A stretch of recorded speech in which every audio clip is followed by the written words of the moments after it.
This is the Warmaster, Josh Barnett, and you're watching AMBY. Hello. Howdy. Howdy, how are ya? Doing all right. Living, All right. breathing. It's, 22 degrees out today, which is pretty balmy compared to being in Russia, where I was 2 weeks ago. It was negative 30.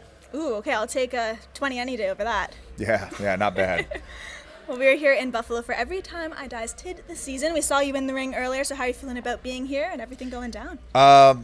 Well, I mean, look, we're right next to a place that makes the air smell like, cereal, like Fruit Loops It's and so nice and sweet. Captain Crunch. So I feel like I'm in a constant state of hunger, but it's Buffalo. I'm gonna eat some wings. I got Every Time I Die playing later, and it's I a got good to day. wrestle my student Tim Thatcher. Yeah. So I'm feeling pretty good. I haven't even started drinking yet. So it's just uphill from here. Pretty much, or downhill. Depends on your view. I mean, if it all ends in the ditch, still could be a good night. Well, with all of the fights and matches that you have under your belt, do you still get nerves walking down that ramp or onto the mat? No, I mean, I've never really been the type for that sort of thing. And when I get to wrestle someone like Thatcher, or like the last match I did was against Jeff Cobb, for me, it's more about just getting in the right headspace and getting in the zone to compete. Because we don't call anything. We don't build a match. We just wrestle. Everything is on the fly. Everything is 100% improv. And maybe out in the ring, there'll be like a little bit of maybe I'll say a word or two, but Really? otherwise that's it. There's the finish is, I don't know, he'll tap or he'll get pinned, and the ref goes, cool, whatever. Yeah, as long as that's the outcome for you, you're set. We just go out there and wrestle. So it's I don't have to remember 8,000 things. I just work. Okay. Well, between the UFC fights and then seeing you in the wrestling ring, I have seen some pretty gruesome fights, some bloody fights. So when it comes to being in there, what did you say is one of the worst cuts, bumps, bruises you have taken? Does anything come to mind specifically? Well, I mean, I've dislocated my shoulder. I've broken my nose plenty of times. I've had cuts. I mean, I don't know. No scars, no proof. It's like everything is an opportunity to tell a story. So I don't really mind so much. I know that you grew up loving wrestling, especially being a fan of WWF and NWA. So were there any specifics that just got you hooked and you're like, I would love to emulate that? Big, sweaty, buff dudes screaming and beating each other up. That was kind of a catalyst there. Okay. I mean, they're larger-than-life, superhero-esque and supervillain-esque type personalities. So they embodied strength and power and tenacity and physicality and all the kind of things that boys are into, like fighting in your underwear. And I don't know, I've always been a very aggressive physical person, and so it really, I was drawn into it, just like we all loved, most kids growing up. We loved all the action films, and to me, it's kind of like watching an action film in a way all the time, and with action heroes. So it's simple as that. Well, the amazing thing about the event today, which we briefly covered, is the fact that it's not just wrestling, it is also music. And I know how much you absolutely love music and wrestling, both of them. So being a part of an event like this, I just have to ask, what does that mean You've to been you? spying on me? You've been checking trying to creeping on my Spotify list or something? Well, you have created some playlists too on This is there. true. So, I mean, it's for everybody to creep. It is public. Yeah, well, actually, here's the thing. There is no creeping on social media. Once you post it, it's out there. If you post it, the point was for people to see it. Yep. Doesn't matter if you posted it 5 years ago or 5 minutes ago. The point is to be seen. So thanks for calling me out and then defending me all within 30 seconds. Well, a reporter's got to do her work, right? Well, I know that you recently went to Ozfest Yeah. not too long ago. So how was that experience? You said you drank cheap beer, you stayed in a trailer. Oh, it was everything that I'd hoped for and then some. And more. It was a lot of debauchery and being a dirtbag, and so I got my money's worth. Yeah. But mainly, it was a chance to see people that I don't get to see very often, and I have missed, let's say, Goat Whore has been on the road pretty feverishly, and I keep being out of town and missing them as they come through, and they're very close friends of mine, very close, and so.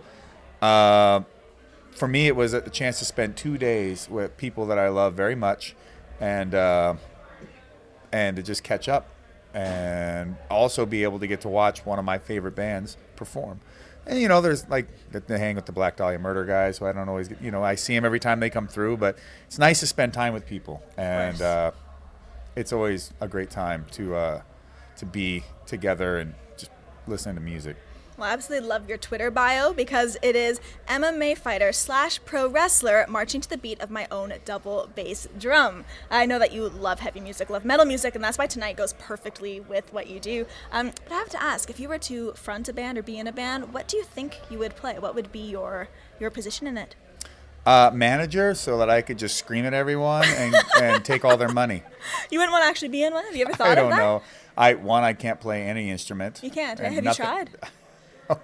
I mean, I put my hands on a lot of things, and I've made noises, but nothing worth recording. I'll say that much. And it's I don't know if that's a gift I really possess. My dad was a pretty fair guitar player, and he loved to play all the time. But I know how much dedication it takes to become proficient at playing an instrument. And I do own a guitar, and I will put some time in over like the rest of my life to maybe at least at some point be able to play something very simple. But nonetheless, I really do appreciate and love music, and I don't know if there is any real calling there, if I've got that talent, but I don't know. If I did, I don't know. I'd probably want to play guitar or sing or something. I don't know. All right.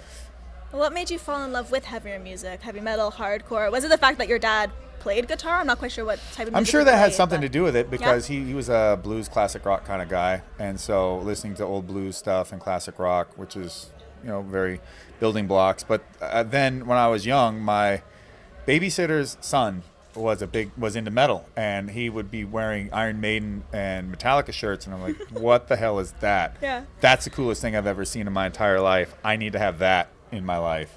And so I started listening to Maiden, and everything else just kind of fell in line from there. And the first time I really started getting into death metal music was seeing Bolt Thrower covers and being a Warhammer 40K fan playing role-playing games and going, I don't know what this is, but it's got to be amazing.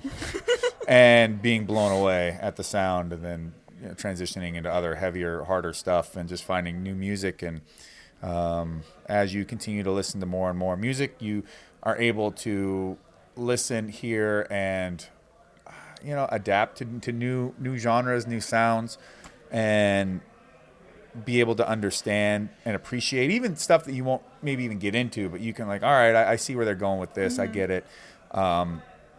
And from there on, and also seeing live music was a big thing, because I believe that metal, especially extreme metal, trumps everything else when it comes to live music, because a lot of these bands are comprised of people that are incredibly masterful at their instrument, but they know they're never really going to make that much money. They're not going to be pulling in money like a Beyonce or a Taylor Swift, or I don't know. I mean, actually, or even like a Maroon 5. Right now, we're talking an actual band that plays music, not just someone that sings what was written for them, but and was produced for them. But even still, I don't think they can compare with some of these extreme, like going and watching Watain. Maroon 5 can't compare to that. They don't have anywhere near the amount of passion and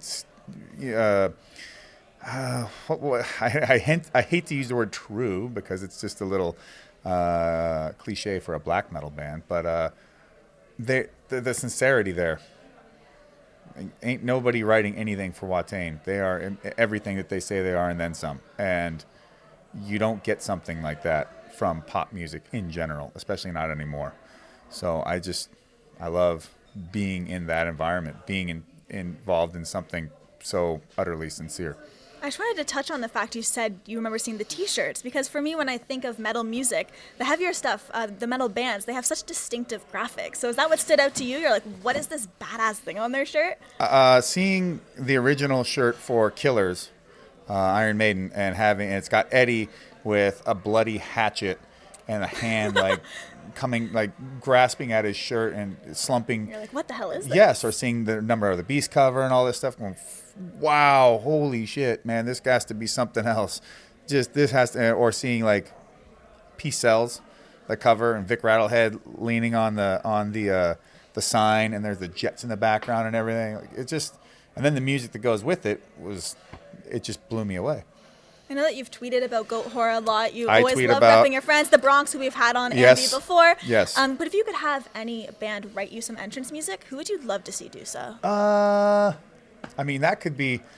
I wouldn't mind. I would love it if Goat Whore wrote me something, or Watain, or every time I mean, I like a lot of music. You've got some friends who could do it. And honestly, I feel like I've been really lucky that with my friendship with Bolt Thrower, that they did write music for me, even though it wasn't written for me. It is the music that I come out to, and they have always been so gracious with.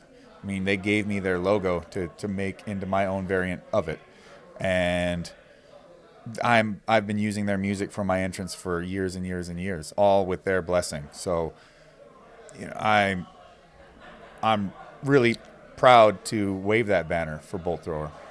Well, it seems that you have this interesting fascination with things sci-fi, with a lot of retro art. So tell me a little bit about that. So you follow my Twitter. Wow, all right, I appreciate that.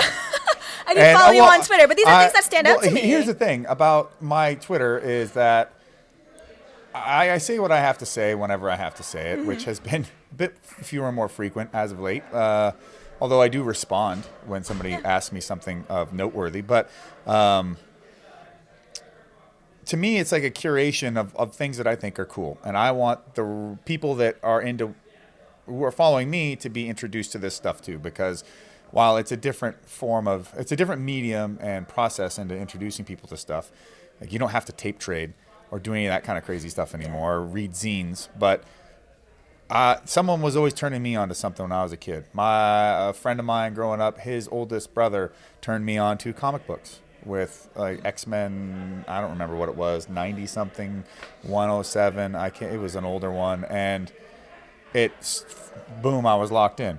And I started going down that path. And someone introduced me to Japanese comics. And then this or that, something gets brought to your doorstep, and by being exposed to so much more culture, I felt like my life has been greatly enriched by such a thing. So that's part of Twitter is, look, it's yes, I could just promote all my crap, which, I mean, yeah, whatever, but it's a window into me. So I want it to represent who I am. I want to talk about the things that I think. I want people to knock on your doorstep and learn more. Right. And if I can get them to be interested in cool 70s sci-fi art, or who knows what, Every Time I Die or the Bronx. Yeah.